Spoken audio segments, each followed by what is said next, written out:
The drift market on station Kella 9 was loud. It was always loud. Thousands of voices speaking in languages that Park did not understand filled the air like a thick fog. Strange smells came from every direction. Some were sweet. Some made his stomach turn. Lights of every color blinked and flashed from the shops that lined the narrow streets of the station. Walked with his head down. He had learned to do this during his 3 years working in alien space. Humans were not welcome here. They were not hated, but they were not respected either.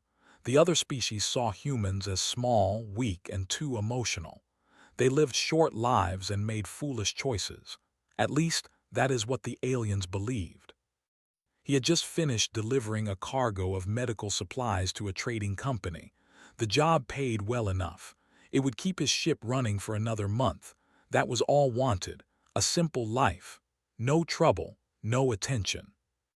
The market around him was full of aliens he had seen many times before. They were tall and beautiful. Their skin looked like blue crystal and it glowed softly in the dark. They moved slowly and spoke in deep musical voices. They were different. They looked like giant insects with too many legs and eyes that never blinked. They made clicking sounds when they talked, and they were always counting something. The Solon were the strangest of all. They had no faces, only smooth heads that glowed with different colors. They spoke by making their skin light up in patterns. Understood none of them. He did not want to. He just wanted to get back to his ship and leave. But the universe had other plans. He saw her before she reached him. A woman was pushing through the crowd. Something was wrong with her. Her crystal skin, which should have been bright and smooth, was cracked and dark. Pieces of it were falling away like dry leaves. This meant only one thing. She was dying. Tried to step aside. He did not want to get involved, but the crowd was too thick and the woman was too fast. She crashed into him, grabbing his jacket with 4 trembling hands. In the center of her arms, she held something wrapped in silver cloth. "Human," she said. Her voice was broken like glass scraping against stone. "You must take her." Before could say anything, she pushed the bundle into his chest. He caught it without thinking. It was warm and soft. It was moving. He looked down. Inside the cloth was a baby. Not a baby, not a or Solon baby. This child was something he had never seen before. Her skin was pale purple, almost like a flower. Her eyes were huge, taking up half her tiny face, and they shimmered with colors that seemed to change every second. She had 6 small fingers on each hand, and she was crying. The sound was high and sharp, cutting through all the noise of the market like a knife. "What is this?" asked. "Who are you?" The woman grabbed his face with one of her hands. Her grip was weak, but her eyes burned with desperate fire. "Keep her safe," she whispered. "They are coming, the harvesters. She is the last, the very last. Promise me, human, promise me you will protect her." "I cannot take a child," said. His heart was beating fast now. "Take her to the station security. They will help you." The woman laughed. It was a terrible, sad sound. "The station will sell her. Everyone will sell her, but you—" She touched his chest, right over his heart. "I can feel it. You are different. Humans are different. You feel things that others do not, please." Her body shook. More pieces of her skin fell away. She did not have much time left. "Please," she said again. It was barely a whisper now. Looked at the baby in his arms. The child had stopped crying. She was looking up at him with those impossible eyes. For a moment, everything around him went quiet. The market, the aliens, the noise, all of it faded away. There was only the child and the weight of her in his arms. He thought about his own life. He thought about the war he had fought on Earth so many years ago. He thought about the friends he had lost. He thought about all the times he had failed to save someone. And he thought about his mother, who had died when he was young, and how she always told him that a person's worth was measured by how they treated the helpless. "Okay," he heard himself say, "I will protect her." The woman smiled.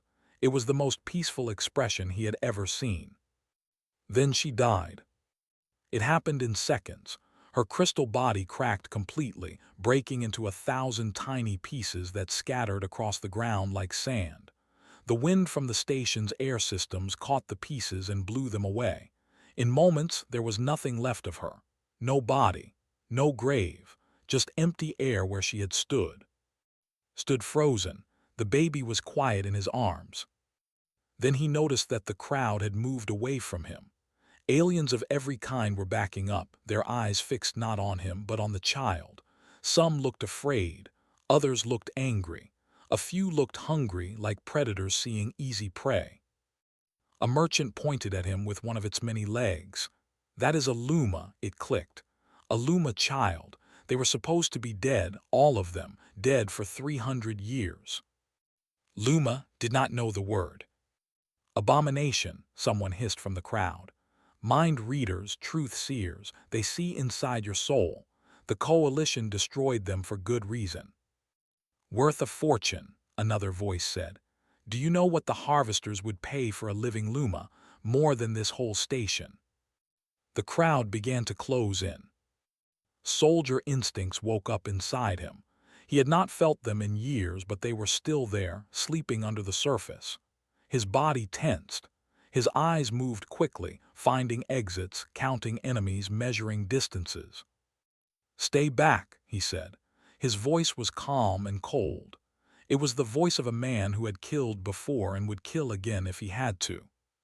Some of the aliens stopped. They could hear the danger in his tone, but others kept coming. Greed was stronger than fear. "Ran." He pushed through the crowd, holding the baby tight against his chest. Aliens grabbed at him, but he twisted away. Someone swung a weapon at his head, but he ducked under it. His legs burned as he sprinted through the narrow streets of the market, jumping over carts and sliding under barriers. Behind him he could hear shouting. The chase was on. He reached the docking bay where his ship waited. The autumn wind was old and ugly, but she was fast. He slammed his hand against the scanner, and the door opened.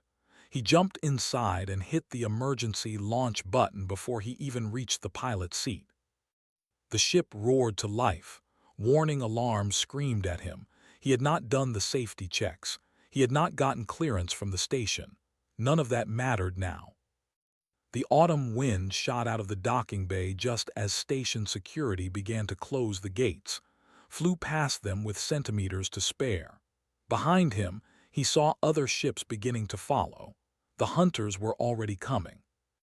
He pushed the engines to full power and aimed for open space. In his arms, the baby made a small sound. He looked down at her. She was not crying anymore. She was looking at him with those strange, beautiful eyes, and somehow, impossibly, she was smiling. "What have I got myself into?" whispered. The baby just kept smiling. And the stars stretched out before them, endless and full of danger. The autumn wind flew through the darkness of space at maximum speed. The old ship shook and groaned, complaining about the hard work was asking from her. But she held together. She always did. Sat in the pilot's seat, his eyes moving between the navigation screen and the sensors. 3 ships had followed him from the station. 2 of them had given up after an hour. The third was still there, a small dot on his screen, keeping its distance but never falling behind. The baby slept in a makeshift bed he had made from blankets and cargo straps. She had cried for a while after they left the station, but then she had simply closed her eyes and gone to sleep. Like she knew she was safe now, like she trusted him. Did not know why that thought made his chest feel tight. "Grandmother," he said to the empty air, "wake up." A soft blue light appeared on the control panel. Then a voice filled the cockpit. It was an old woman's voice, warm but sharp, like a grandmother who loved you but would not let you get away with anything. "I am always awake. Unlike some people, I do not need sleep. What have you done this time?" Grandmother was the ship's computer. She was old, much older than the ship itself. Had bought her from a junk dealer on Luna Station 5 years ago. She had been part of a Korean military system once, designed to feel like a real person so that lonely soldiers would have someone to talk to. Had installed her into his ship, and she had been lecturing him about his life choices ever since. I need information, he said, about a species called the Luma. There was a pause. When grandmother spoke again, her voice was different, serious. Where did you hear that name? Someone gave me a child. The crowd at the market called her a Luma. They said the species was supposed to be dead. Another pause, longer this time. Show me the child. Picked up a small camera and pointed it at the sleeping baby. She looked peaceful, her purple skin glowing softly in the dim light of the cockpit. Her six-fingered hands were curled into tiny fists. Grandmother made a sound that was almost like a gasp. Oh my goodness, do you understand what you have? That is what I am asking you. The Luma were one of the oldest species in the galaxy. They existed before the Coalition, before space travel, before most civilizations had even learned to make fire. They were empaths. Do you know what that means? Shook his head. They could feel emotions, not just their own but everyone's. They could sense what you were feeling even if you tried to hide it. They could touch your mind and see your deepest truths. They could tell if you were lying, if you were afraid, if you were dangerous. They could even help heal emotional pain, take it from you and carry it themselves. That sounds useful, said. Useful? Grandmother's voice turned bitter. It was terrifying. Imagine a species that could expose every lie, every secret, every hidden crime. Imagine what that would mean for politicians, for generals, for criminals, for anyone with something to hide. The Luma made the powerful uncomfortable, so the powerful destroyed them. Felt cold, the Coalition killed them. 300 years ago, during the Unification Wars, the official history says the Luma died out naturally. A disease, a famine, something like that. But the real history is darker. The Coalition's founders hunted them down, one by one, until none were left. They erased the Luma from the galaxy because they could not control them. He looked at the sleeping child, so small, so innocent, and an entire civilization had been murdered so that people like her would never exist again. But she is alive, he said. Yes, somehow, somewhere, some of them must have survived, hidden, waiting, and now you have the proof in your hands. Do you understand why everyone at that station wanted her? A living Luma is the most valuable thing in the galaxy. To some, she is a treasure. To others, she is a weapon. To the Coalition, she is a threat that must be eliminated. And to me. Grandmother was quiet for a moment. That is the question, is it not? What is she to you? Did not have an answer. The baby woke up then, making small sounds of hunger. Had no idea what Luma children ate, but he tried everything he had. She refused dried rations. She spit out protein bars. But when he offered her a simple nutrient paste, the kind human bobbies ate on colony ships, she accepted it happily. At least you are not a picky eater, he said. She looked up at him while she ate. Those huge eyes filled with swirling colors seemed to see right through him. He remembered what grandmother had said. Empaths. They could feel your emotions. Can you feel what I am feeling? He asked her. She could not answer, of course. She was only a baby, but she reached up with one tiny hand and touched his face. Something happened. Felt a warmth spread through his chest. It was like stepping into sunlight after a long winter, but it was more than that. It was like someone had reached inside him, found all the heavy things he carried, and gently lifted them up. He thought about his mother, who had died when he was 12. He thought about the war and the friends who never came home. He thought about the years of loneliness, traveling from star to star with no one to talk to except an old computer. He thought about all the guilt and sadness and emptiness he had pushed down deep inside himself. And for just a moment, it did not hurt so much. The baby made a soft sound, almost like she was saying, I know, I understand. Then she went back to eating, and the moment passed. Sat very still for a long time. Grandmother, he finally said, the woman who gave her to me, she mentioned something called the harvesters. What are they? Bad news. Grandmother's voice was grim. The Harvesters are a criminal organization that operates in the dark spaces between coalition law. They trade in rare goods, illegal goods, genetic material from extinct species, living specimens of creatures that should not exist. They sell to the highest bidder, and their buyers include governments, scientists, and worse. And they want the child. Everyone wants the child, but the Harvesters will want her most. A living Luma, especially an infant who can be raised and controlled, would be worth more than entire planets. They will not stop hunting you. They cannot afford to. Looked at his sensors. The ship that had been following him was still there, still keeping its distance, waiting, watching. Then I need to disappear. Where will you go? The Coalition controls most of civilized space. They will issue orders for your arrest. They will call you a kidnapper, a thief, a criminal.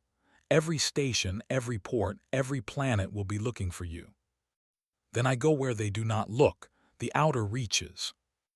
Grandmother made a disapproving sound. The lawless territories, that is suicide. There is no law there, no protection, no help. Only pirates, warlords, and people who are running from something. Sounds like the perfect place for me. He set the new course into the navigation computer.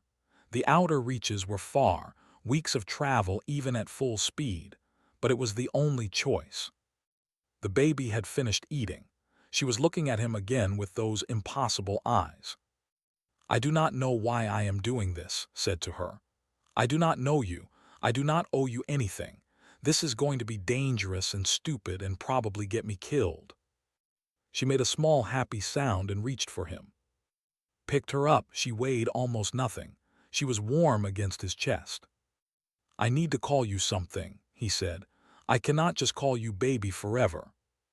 He thought about it. He thought about the way her skin glowed softly in the dark, like starlight. He thought about the way she had looked at him, like she could see every star in the sky. He said it was a Korean word, it meant star. I will call you. She smiled at him. A real smile, not just a baby reflex, like she understood. Okay, he said, let us go find somewhere safe. The autumn wind turned toward the edge of known space, carrying one tired human and one tiny miracle into the unknown. Behind them, the hunting ship began to follow. On Prime World, the capital of the Coalition, the Great Council chamber was filled with voices. Representatives from 100 species sat in their seats, arranged in circles that rose up toward a ceiling so high it disappeared into shadows. Lights floated in the air, recording everything for the billions of beings watching across the galaxy. The topic of discussion was simple. A human had taken something that did not belong to him, a child, a Luma child. This is a matter of galactic security, said the High Speaker. His crystal skin was perfect and bright, nothing like the dying woman who had given to. The Luma were eliminated for good reason. Their abilities made them a threat to order, to stability, to truth itself. If one has survived, the Coalition must take custody immediately. Agreed, clicked a delegate. The child should be studied. Its genetic material could be valuable for scientific research.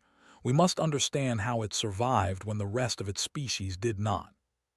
Study, a Solon representative flashed angry red patterns across its skin. You mean experiment. You mean cut it apart and see what makes it work. That is what you always mean. The chamber erupted in argument. Species that had been enemies for centuries found common ground only in their disagreement. Some wanted to protect the child. Others wanted to use her. A few, speaking quietly but firmly, suggested that the easiest solution was to finish what had been started 300 years ago. In a small section of the chamber, far from the center of power, the human delegation sat in silence. There were only 5 of them. Humanity's voice in the Coalition was small and often ignored. They were a young species, newcomers to the galactic stage, and they were treated like children who had wandered into a meeting of adults. But one human was not silent. Ambassador stood up.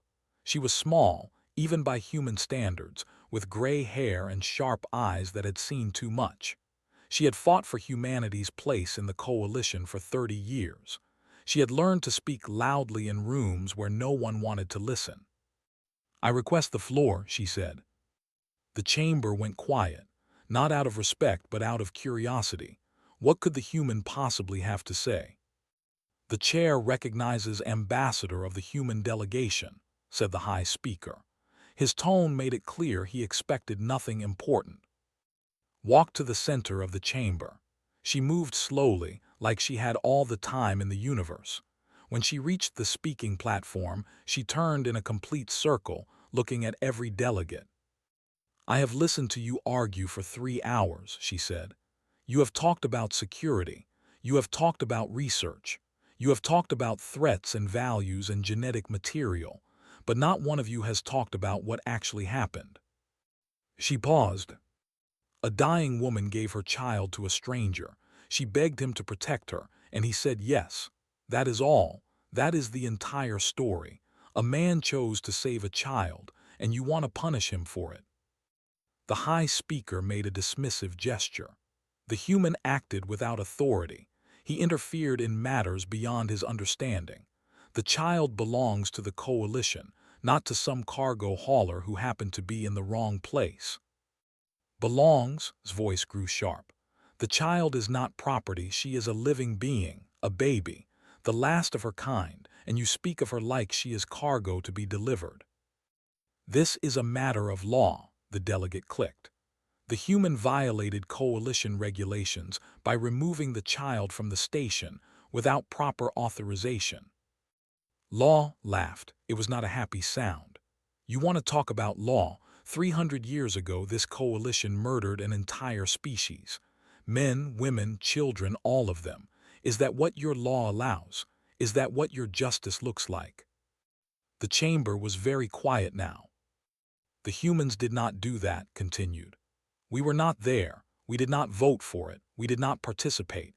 But now one of our people has found a survivor, a child. And his first instinct was to protect her. That is what humans do. We protect children. We do not abandon them. We do not sell them. We do not experiment on them. We hold them and keep them safe, even when it costs us everything." She turned to face the High Speaker directly. "You call us primitive. You call us emotional. You call us weak. But look at yourselves. Look at what you are doing. A baby cries and your first thought is how to use her, how to profit from her, how to control her. That is not strength. That is cruelty. That is cowardice." The High Speaker's crystal skin flickered with colors that suggested anger. "The human delegation will control its representative." "No," said, "I do not think I will be controlled today." She turned back to the assembly. "I am officially requesting asylum for Park and the child he protects. Until this council can guarantee their safety, until it can promise that the child will not be harmed or exploited, humanity stands with them." The chamber exploded with noise.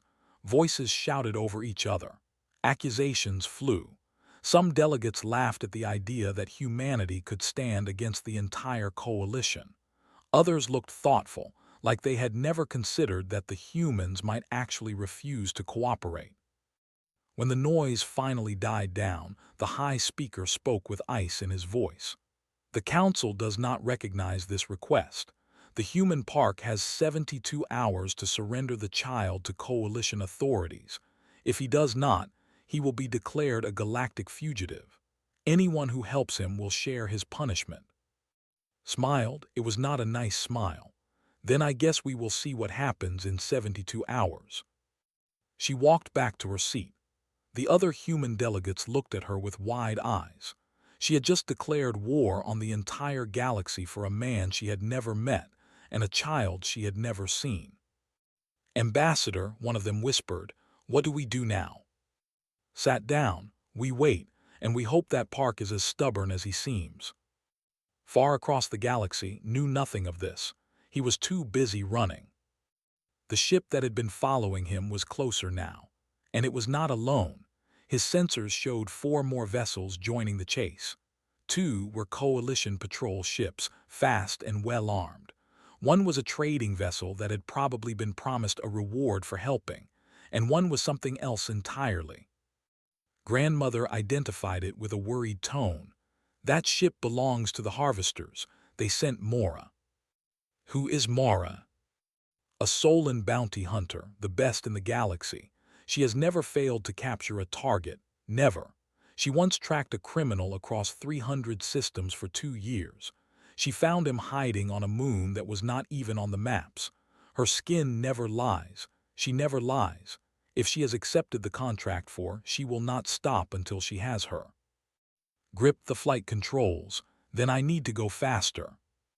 There is nowhere fast enough. You cannot outrun her. You cannot hide from her. Your only chance is to reach somewhere she cannot follow. The outer reaches. Even the outer reaches will not stop her. You need allies. You need people who will fight for you. Thought about that. He had lived alone for so long. He had no friends, no family, no one who would risk anything for him. But then he remembered something. An old military channel, one he had not used since the war. A frequency that only certain people knew. Grandmother, can you send a message on the old Korean Marine emergency frequency? That channel has been dead for years. Try anyway. He recorded a short message. He gave his coordinates. He explained what he was carrying and who was chasing him. He did not beg for help. He simply told the truth and hoped that someone was listening.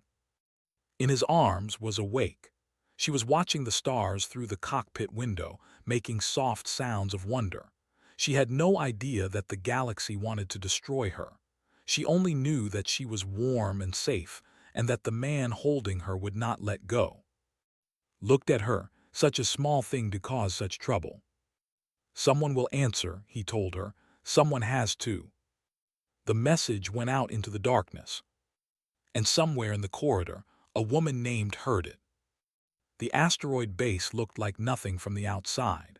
Just a dead rock floating in the corridor, a lawless stretch of space between coalition territory and the outer reaches.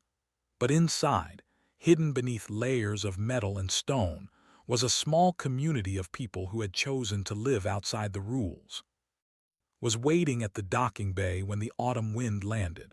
She was tall and strong, with short black hair and a scar that ran down the left side of her face.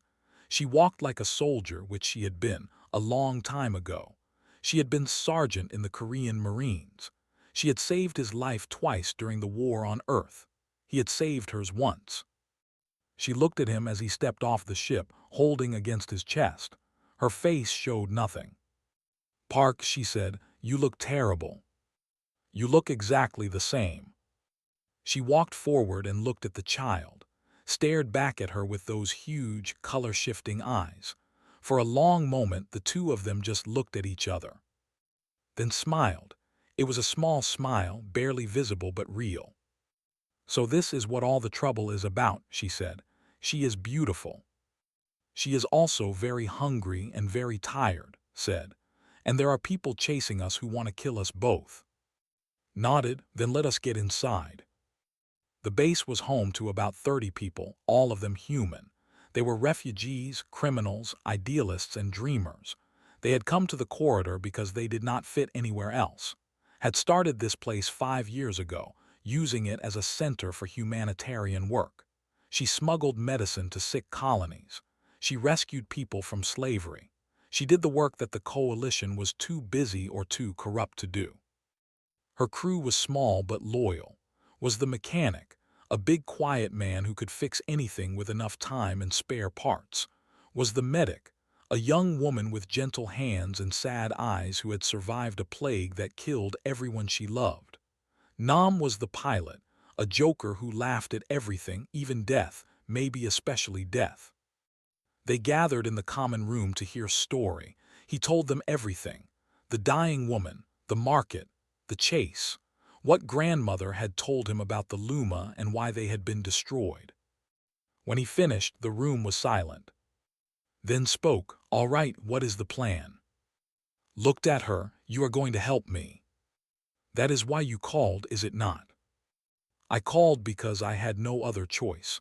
I did not expect anyone to actually answer. You do not owe me anything. None of you do. This child is not your responsibility. leaned back in her chair. Let me tell you something about responsibility. 15 years ago on Earth, I was leading a squad through enemy territory. We found a village that had been destroyed. Everyone was dead except for one boy hiding under a collapsed building. The mission said we had to keep moving. The boy would slow us down. He was not our responsibility. She paused.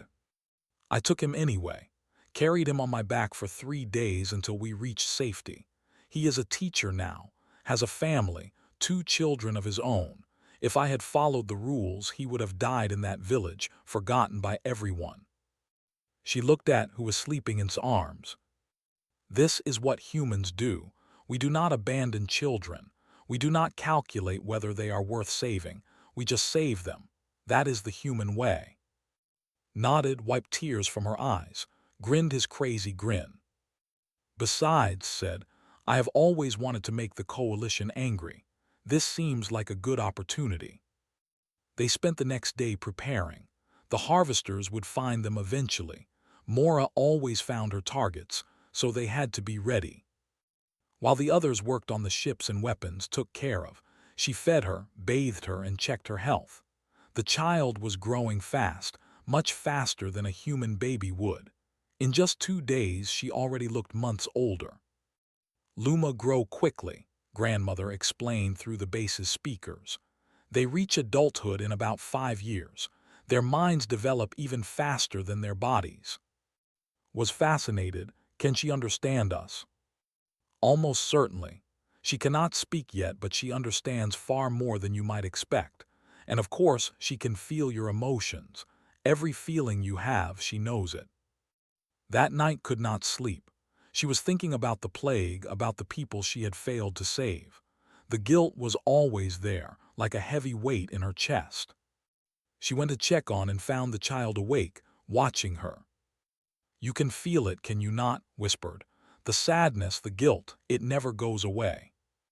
Reached up with her tiny hand. Hesitated, then she took it. Warmth spread through her body. It was like being wrapped in sunlight. But more than that, she felt understood. She felt like someone saw all of her, even the dark parts, and did not judge. The weight did not disappear, but it became lighter, easier to carry. Thank you, whispered. Made a soft sound that might have been a word, her first word.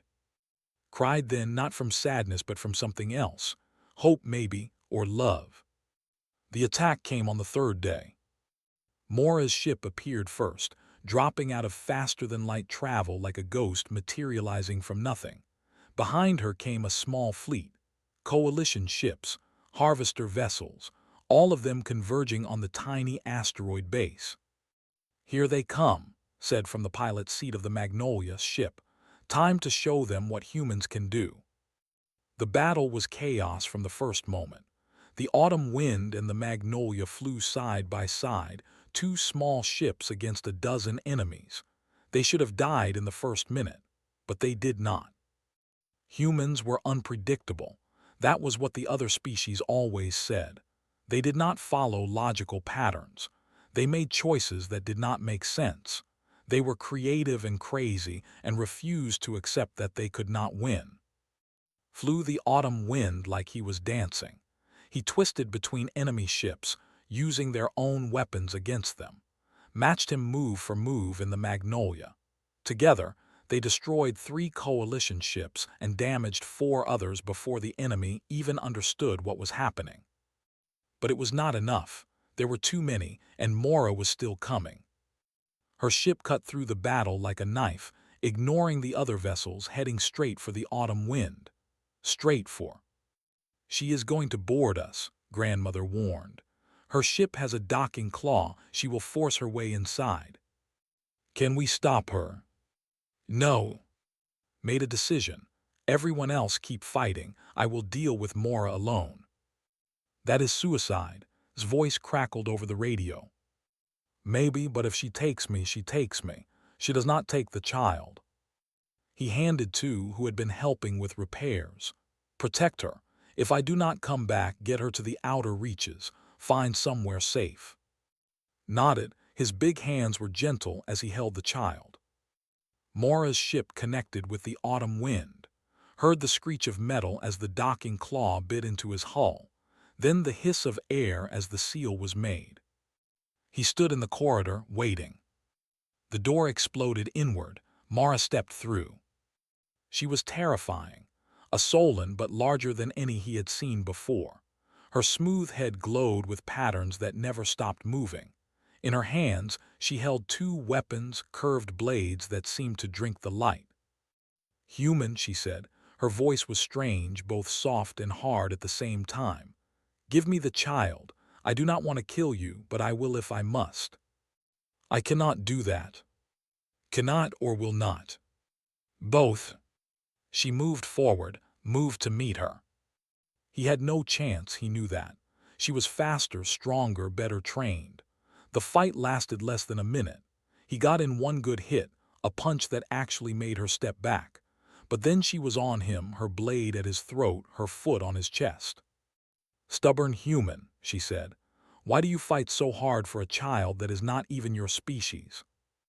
"Because someone has to." Mora paused, her patterns flickered.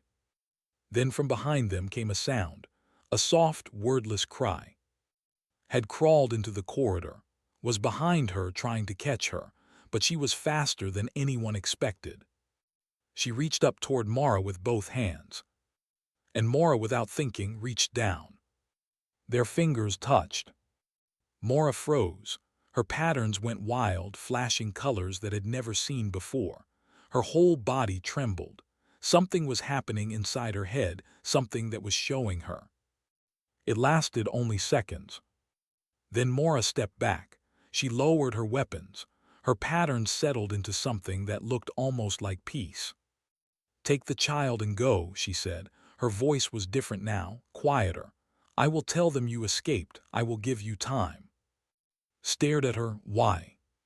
Mora looked at, "Because she showed me what I had forgotten, what it feels like to be innocent, what it feels like to believe that kindness is real." She turned and walked back to her ship. Picked up and held her tight. "What did you do?" he whispered. Just smiled. Outside, the battle was ending. The enemy ships were retreating, confused by Mora's sudden withdrawal. His voice came over the radio, exhausted but alive. "What happened? Why are they running?" Looked at the child in his arms. "I think," he said slowly, "we just learned what the Luma can really do." 10 years passed. In the Coalition Council chambers, Ambassador stood at the speaking platform once again. But this time, the room did not look at her with dismissal. This time, they listened. "10 years ago," she said, "a man named Park made a choice. He chose to protect a child when no one else would. You called him a criminal, you called him a fool. You sent ships to hunt him. You sent your best bounty hunter to capture him. And you failed." She paused, letting the silence grow heavy. But something else happened. A story spread across the galaxy. The story of a human who held onto a crying baby and refused to let go. It was not a story of power or wealth or conquest. It was just a story of kindness. And that story changed things. In the 10 years since escape, the galaxy had slowly transformed. Mara, the bounty hunter, had released information about the harvesters and their crimes. She had exposed the corrupt officials who worked with them. She had destroyed her own reputation to do it, but she had done it anyway. The harvesters fell. Their leaders were captured. Their networks were broken. And for the first time in centuries, the galaxy began to ask uncomfortable questions about the past, about the Luma, about what had really happened to them. Ambassador had used those questions. She had built alliances with species who were tired of the Coalition's cold efficiency. She had found others who remembered what it was like to hope, to dream, to believe that kindness mattered. Now, finally, humanity had a real voice in the council. "Today," continued, "I am proud to welcome a new member to this assembly, a representative of a people we once destroyed, a survivor of our greatest shame." She stepped aside. A young woman walked to the platform. Her skin was pale purple, glowing softly in the chamber's light. Her eyes were huge and filled with shifting colors. She moved with a grace that seemed almost impossible, like she was dancing even when she walked. Had grown up. She was no longer a baby, no longer a child. She was a young woman now, raised by humans, shaped by human love and human values. But she was still Luma. She still had the gift that had terrified the galaxy for so long. The chamber was completely silent as she took her place at the speaking platform. "My name is," she said. Her voice was soft but clear, carrying to every corner of the massive room. "In the human language, it means star. The man who gave me that name found me when I was crying, alone, abandoned by a galaxy that feared what I represented. He had no reason to save me, no profit, no power, no advantage, but he held me in his arms and did not let go." She looked around the chamber, and every delegate felt like she was looking directly at them. Many of them shivered. They knew what she could do. They knew she could see through their lies, their masks, their hidden truths. "I know you are afraid of me," continued. "I can feel it. Fear has a color, did you know that? It is gray like fog, and it fills this room like smoke. You are afraid because you do not know what I will do with my gift. You think I will expose your secrets. You think I will use your weaknesses against you. You think I am here for revenge." She smiled. It was a sad smile, but also warm. "But that is not what I learned from humans. They taught me something different. They taught me that compassion is not weakness, that love is not a trick, that the truth does not have to be a weapon. It can be a gift.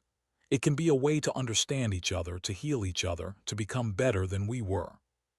She raised her hand, and every delegate in the room felt something, a warmth spreading through their bodies, not intrusive, not forced, just present like sunlight. "This is what I offer you, not fear, not judgment, just understanding, just connection. The Luma were destroyed because you feared what we could see, but I was raised by people who were not afraid of being seen. They let me into their hearts, and they became more whole because of it." In the human section of the chamber sat with his old crew. Was there, her hair now gray but her back still straight. Sat beside her, his hands folded peacefully.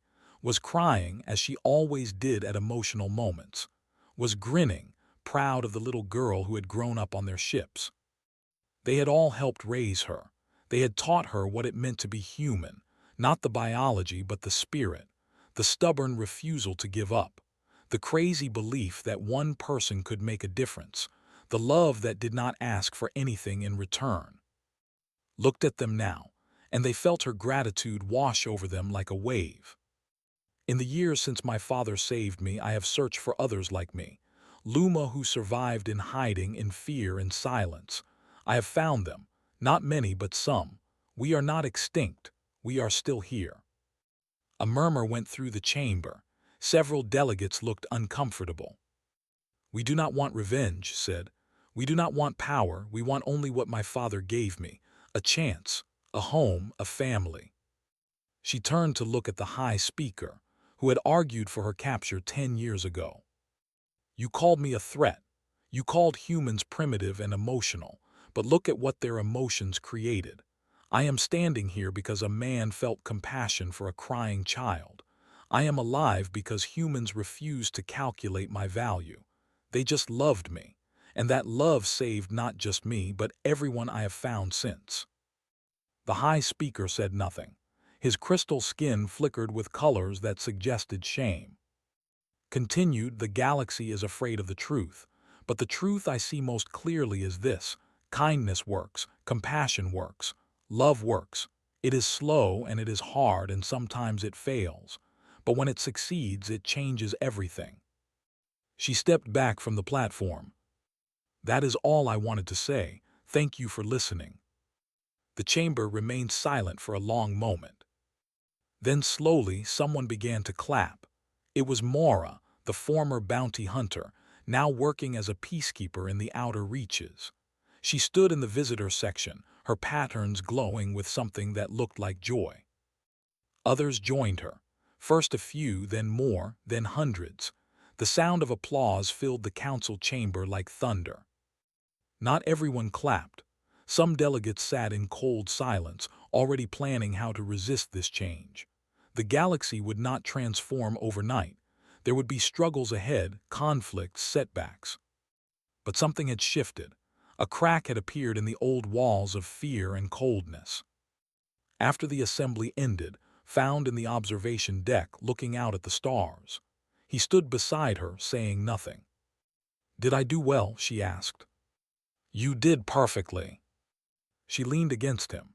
She was tall now, almost as tall as he was, but she still fit against his side like she had when she was a baby. "I never thanked you properly," she said, "for everything." "You do not need to thank me." "I know, but I want to." She looked up at him. "You could have walked away at the market when that woman gave me to you. You could have handed me to the authorities. You could have sold me. You could have done so many things, but you held me instead. You kept holding me even when the whole galaxy was hunting you. Why?" Thought about it. It was a question he had asked himself many times over the years. "I do not know," he said finally. I think I was tired of being alone.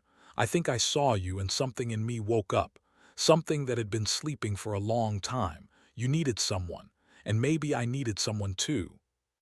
Smiled. "That is the most human answer possible." "Is that bad?" "No, it is wonderful." They stood together, watching the stars spin slowly past the observation window. "What happens now?" asked. "Now we keep going. We find more of my people. We build bridges between species. We teach the galaxy that empathy is not weakness. It will take time, maybe generations, but it started with you holding a crying child. Everything good starts small." Nodded. He was getting old now. His hair was more gray than black and his bones ached in the mornings, but he had never felt more alive. "I kept the cloth," he said. "What cloth?" "The thermal cloth you were wrapped in, when the woman gave you to me. I kept it. It is still on my ship." His eyes filled with tears, not sad tears, happy ones. "Why?" she whispered. "Because some things are worth holding on to." She hugged him then, her father in spirit if not in blood. The man who had walked past an alien market and chosen to change everything. Outside the window, the stars burned bright and eternal. And somewhere in the galaxy, a child was crying. Somewhere, someone was deciding whether to walk past or stop. Somewhere, kindness was being born again, as it had been born countless times before, as it would be born countless times again. That was the human way. That was the gift they gave the galaxy. That was the story that would never end.